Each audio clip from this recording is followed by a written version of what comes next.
अगर आप अगले 2-3 महीनों के अंदर स्लाविया या फिर कुशैक लेने की प्लान कर रहे हो, तो इन 7 चीज़ों के ऊपर दोनों भी गाड़ियों में काफ़ी ज़्यादा इम्प्रूवमेंट की ज़रूरत है, जिनमें से 2 सेफ्टी को लेकर भी जुड़े हैं।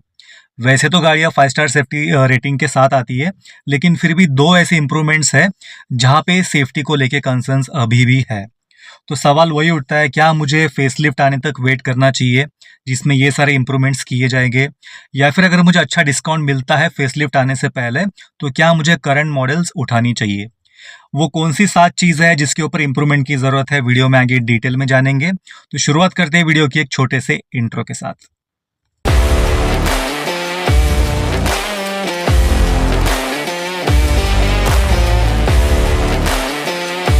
आगे बढ़ने से पहले मैं आपको बता दूं, ये वीडियो सिर्फ उनके लिए है जो स्लाविया या फिर कुशैक दोनों में से कोई एक गाड़ी लेना चाहते हैं। हम किसी दूसरे गाड़ी के साथ यहाँ पे कंपेयर नहीं कर रहे हैं।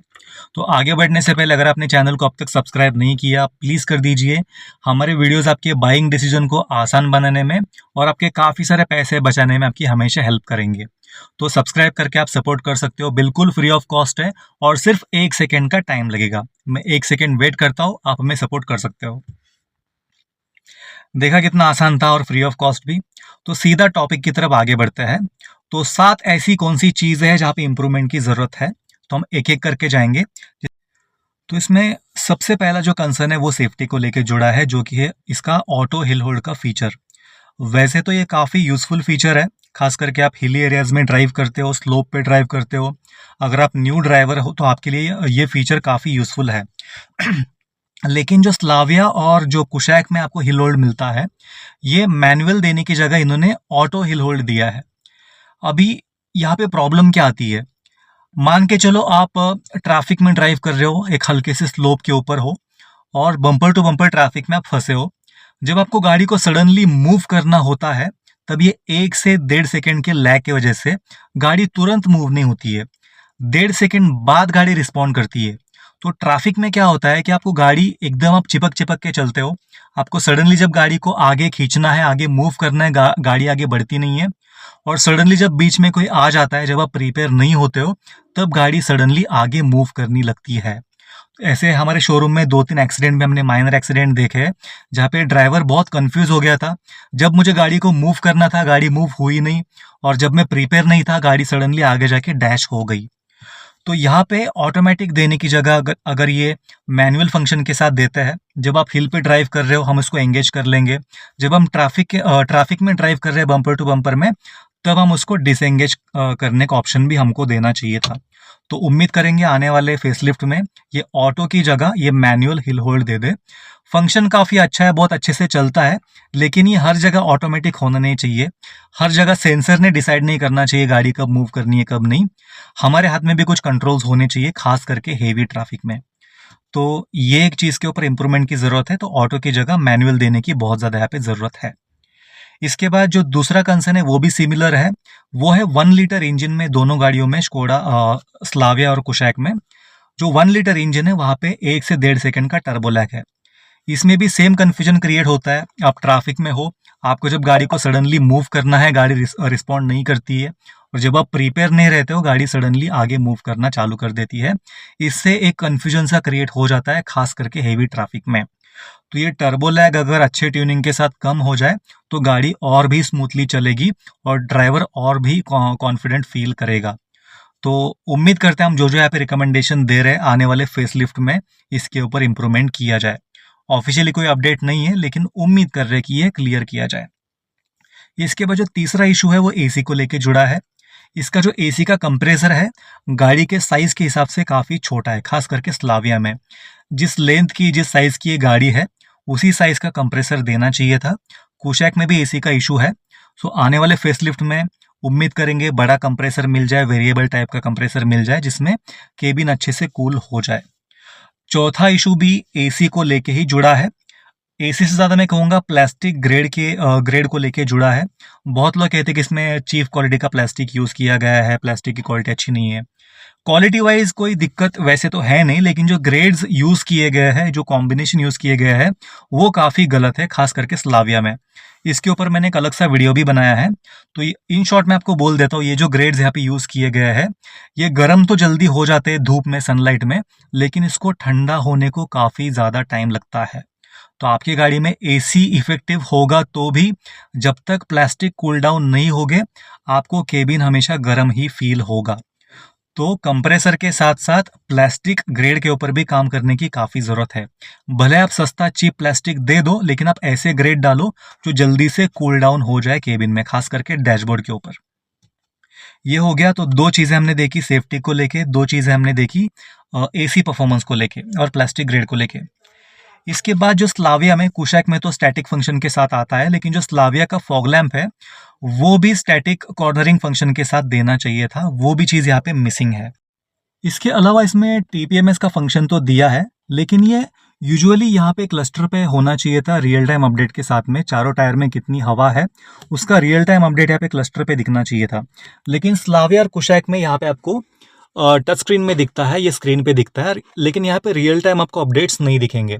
आपको जो करंट टायर का प्रेशर है उसको आपको यहाँ पे सेट करना होता है।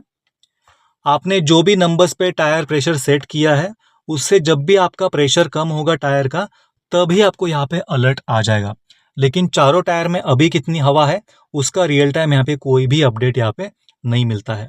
तो यहाँ पे टीपीएमएस स्टैंडर्ड देना चाहिए था, जो कि Hyundai के बेस मॉडल में भी दिया जाता है। तो ये एक यहाँ पे बड़ी चीज़ मिसिंग है। इसके अलावा मेरे साथ काफ़ी लोगों ने हाईलाइट किया है, ये जो इसका एसी पैनल है ये कम्प्लीटली टच बेस दिया गया है, जो कि हाई स्पीड में जब हम ड्राइव करते हैं तो बहुत ज़्यादा डिस्ट्रैक्शन क्रिएट करता है। तो इसको कम्प्लीटली टच बेस देने की जगह, जहाँ पे एसी कम या फिर ज़्यादा करने के बटन्स है, वहाँ पे ऐसा स्क्रोलिंग वाला अगर पैटर्न दे देते सुपर्ब जैसा, तो ये ज़्यादा यूज़फुल रहता और ड्राइविंग के समय भी ड्राइवर डिस्ट्रैक्ट नहीं होता। तो इसको एक चेंज करने की काफ़ी ज़्यादा यहाँ पे ज़रूरत है। तो ये वो 7 चीज़ें थी जिसके ऊपर इम्प्रूवमेंट की बहुत ज़्यादा ज़रूरत है। और अगर आप अगले 2-3 महीने में स्लाविया या फिर कुशैक लेने की सोच रहे हो, प्लान कर रहे हो, तो आपको ये सब चीज़ों को लेके मेंटली प्रिपेयर होने की काफ़ी ज़्यादा ज़रूरत है। ऐसे कोई मेजर कंसर्न्स तो नहीं है, छोटी-मोटी चीज़ें हर एक गाड़ियों में आती है। लेकिन हाँ, अगर आप लेने वाले हो तो ये सब चीज़ें आपको पहले से पता होनी काफ़ी ज़रूरी है। तो सवाल वही आता है, क्या मुझे फेसलिफ्ट का वेट करना चाहिए या फिर मुझे करंटली अगर अच्छा डिस्काउंट मिले तो मुझे करंट लॉट में से गाड़ी उठानी चाहिए? इसका भी हम जवाब दे देंगे। उससे पहले मैं हर एक वीडियो में आपको रिकमेंड करता हूँ कुछ सेफ्टी एक्सेसरीज, जिसमें से सबसे पहला आता है ये टायर इन्फ्लेटर। आप इमरजेंसी में फैमिली के साथ ट्रैवल कर रहे हो, किसी रिमोट लोकेशन में हो जहाँ पे आसपास मदद करने के लिए कोई भी नहीं है, ऐसे में आपकी गाड़ी में अगर टायर प्रेशर कम होता है, गाड़ी पंक्चर होती है, तो ये टायर इन्फ्लेटर आपकी हमेशा इमरजेंसी में मदद करेगा। काफ़ी सस्ती चीज़ है, अप टू 60% का डिस्काउंट है। इसका मैंने आपको लिंक दिया है डिस्क्रिप्शन और कमेंट बॉक्स में, आप वहाँ पे जाके इसको आज ही परचेस कर सकते हो। इसके अलावा डैश कैम हर एक गाड़ी में होना चाहिए, नो मैटर आप कौन सी गाड़ी ड्राइव करते हो। हमने अलग अलग वैरायटी के अच्छे रिव्यूज़ वाले डैश कैम आपको रिकमेंड किए हैं, उसका भी लिंक मैंने दिया है, वो आप वहाँ पे जाके चेकआउट कर सकते हो, अप टू 60% का डिस्काउंट अवेल कर सकते हो। इसके अलावा सेफ्टी हैमर्स है, 7D मैट्स है, सनवाइजर्स है, हर एक चीज़ जो गाड़ी में होनी चाहिए सबका मैंने आपको लिंक दिया है, आप वहाँ पे जाके चेकआउट कर सकते हो। अब आपके सवाल का जवाब, क्या हमें फेसलिफ्ट आने का वेट करना चाहिए या फिर हमको करंट लॉट की गाड़ी उठानी चाहिए? तो देखिए, वैसे कोई ऑफिशियल अपडेट स्कोडा से आई नहीं कि फेसलिफ्ट में इन 7 चीज़ों के ऊपर काम किया जाएगा। ऐसी कोई अपडेट नहीं कि एसी का बड़ा कंप्रेसर दिया जाएगा, टीपीएमएस स्टैंडर्ड दिया जाएगा। हाँ, जो मेन अपडेट्स थे वो हमने अलग वीडियो में आपको बता दिया कि क्या-क्या चीज़ आप एक्सपेक्ट कर सकते हो। काफ़ी कॉस्मेटिक चेंजेस किए जाएँगे, एडास आपको दिया जाएगा, और प्राइसिंग में ज़्यादा डिफरेंस मैं एक्सपेक्ट नहीं कर रहा हूँ। तो आपको एक फीचर पैक्ड गाड़ी चाहिए, एक नए फ्रेश लुक के साथ गाड़ी चाहिए, तो फेसलिफ्ट का वेट करना ज़्यादा वर्थ है। लेकिन ये जो 7 कंसर्न्स है, इसके ऊपर काम किया जाएगा कि नहीं, इसके ऊपर कोई ऑफिशियल अपडेट स्कोडा से आई नहीं है। खास करके ये ऑटो हिल होल्ड और जो टर्बो लैग है, आई डोंट थिंक कि ये फेसलिफ्ट में कुछ उसमें इंप्रूवमेंट देखने को मिलेगा। शायद से सेम चीज़ें उसमें भी कैरी फॉरवर्ड की जाएगी। तो अगर आपको अच्छे डिस्काउंट के साथ करंट मॉडल मिल रहा है और आप एक बजट कॉन्शियस बायर हो, तो आप करंट लॉट की गाड़ी उठा सकते हो, क्योंकि ये जो मेन कंसर्न्स थे वो फेसलिफ्ट में भी रहेंगे मोस्ट प्रोबेबली। सिर्फ वहाँ पे कुछ कॉस्मेटिक अपडेट किए जाएंगे और कुछ आपको एडिशनल फीचर्स दिए जाएंगे। तो डिसीजन कंप्लीटली आपका है। आपको एक अपडेटेड गाड़ी चाहिए विथ न्यू फीचर्स, कि आप एक बजट कॉन्शियस बायर हो, आपके लिए ज़्यादा डिस्काउंट ज़्यादा ज़रूरी है। आप अपने हिसाब से डिसाइड करके अपना डिसीजन बना सकते हो। हमने हमारा फाइनल वर्डिक्ट आपको दे दिया। आई होप ये वीडियो आपको यूज़फुल रहा होगा आपके बाइंग डिसीजन को आसान बनाने में। अगर आपको थोड़ी भी वैल्यू मिली होगी तो प्लीज़ चैनल को सब्सक्राइब कर दीजिए, एक लाइक दे दीजिए, और आप में से कोई दोस्त भाई अगर स्कोडा स्लाविया या फिर कुशाक परचेस करने की सोच रहा है, ये वीडियो आप उन तक शेयर कर सकते हो। आपसे मिलूंगा अगले वीडियो में। तब तक के लिए अगर आप 4 व्हीलर ड्राइव करते हो, गाड़ी बिल्कुल भी ओवर स्पीड मत करना, सीट बेल्ट पहने बिना बिल्कुल ड्राइव मत करना, और अगर आप 2 व्हीलर चलाते हो तो हेलमेट पहने बिना बिल्कुल भी 2 व्हीलर मत चलाना। मिलता हूं अगले वीडियो में, तब तक के लिए बाय बाय, टेक केयर।